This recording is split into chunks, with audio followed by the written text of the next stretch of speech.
एक राजा बहुत दिनों से पुत्र प्राप्ति के लिए आशा लगाए बैठा था, लेकिन उसे पुत्र नहीं हुआ।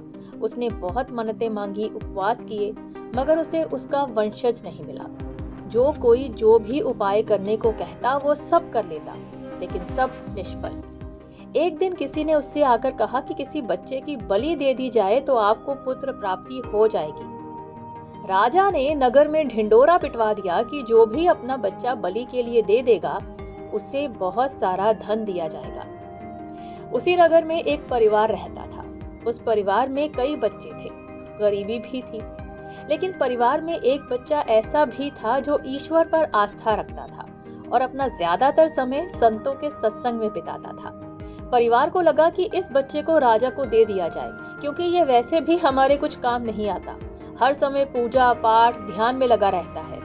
इसे दे देंगे तो राजा खुश होकर बहुत सारा धन दे देगा, जिससे हमारी गरीबी दूर हो जाएगी। ये सोचकर उन्होंने बच्चा राजा को दे दिया।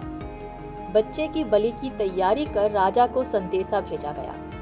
राजा आया तो उसने देखा कि बच्चे ने रेत से 4 ढेर बनाए हुए हैं। एक एक करके उसने 3 रेत के ढेरों को तो तोड़ दिया, पर चौथे के सामने हाथ जोड़कर बैठ गया। ये सब देखकर राजा बहुत डर गया। उसने बच्चे से पूछा कि ये तुमने क्या किया? तो बच्चा बोला, पहली ढेरी मेरे माता पिता की थी, मेरी रक्षा करना उनका कर्तव्य था, पर उन्होंने पैसे के लिए मुझे बेच दिया, इसलिए उस ढेरी को तोड़कर मैंने उनसे मुंह तोड़ दिया। दूसरी ढेरी मेरे सगे संबंधियों की थी, उन्होंने भी मेरे माता पिता को नहीं समझाया, इसलिए मैंने उनसे भी नाता तोड़ दिया। तीसरी ढेरी आपकी थी राजा जी। राज्य की प्रजा की रक्षा करना राजा का ही धर्म होता है, पर राजा ही अपने स्वार्थ के लिए प्रजा की बलि देने पर आ जाए तो उससे रक्षा की क्या उम्मीद की जा सकती है। इसलिए आप पर जो भरोसा था वो भी मैंने तोड़ दिया। अब सिर्फ अपने सद्गुरु और ईश्वर पर ही मुझे भरोसा है, इसलिए ये एक ढेरी मैंने छोड़ दी है। देखते हैं कि वो क्या करते हैं।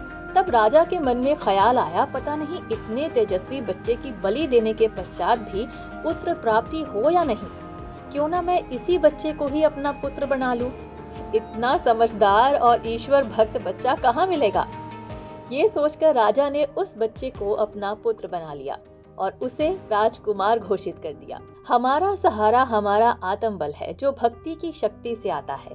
इसलिए अपनी असली ताकत को पहचानिए, अपने सदोगुण पहचानिए और उन्हें निखारने के लिए यत्न कीजिए, क्योंकि लोग तो आपकी बलि देते ही रहेंगे, लेकिन अगर आपने खुद को मजबूत बना लिया तो कोई भी आपका बाल भी बांका नहीं कर पाएगा।